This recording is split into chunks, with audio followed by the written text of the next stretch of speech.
I was much younger, there was no concept of fashion. We didn't have, I didn't have the money for fashion, and it wasn't sort of ubiquitous, and you could just, fashion street was my fashion through college.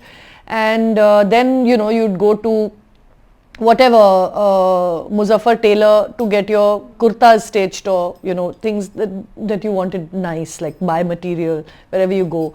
That was the kind of fashion for most of my life. And when I actually began to be seen by public in a way that I was never seen before, I had to put on a little bit of a kind of a thinking hat and be like, okay, you can't be wearing, like, you know, you're like oldest Kolhapuris and going everywhere.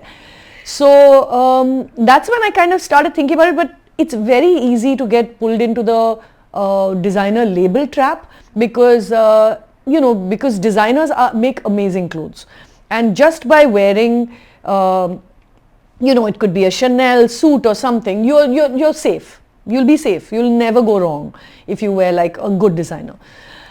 But then you're just, the designer is wearing you, really. You know, it's not you. And I became conscious of that quite early, because I started traveling with Amir. I'd never really traveled the world, right? So I was like, oh, going to these places like Milan and Paris and, you know, whatever, LA. And you go to see these amazing designer shops. And firstly, the prices only are enough. I'm so middle class, I would look at them and be like, what? 1 lakh rupees for a dress? No chance. You know, that was my headspace.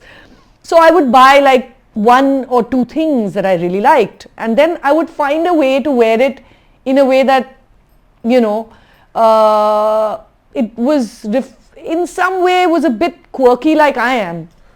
You know, so it's hard to explain. I have a very eccentric wardrobe. I have a lot of clothes, but a lot of them that you'll see, you'll be like where, how, why would you, you know, like lots of it is just one-off pieces of things that I would have got from Indian designers. I mostly have Indian designers, but it's how you put things together, and I rely a lot on mood. I rely a lot on, you know, what phase I'm going through in my life, I suppose, and sometimes it's, you know, lots of color.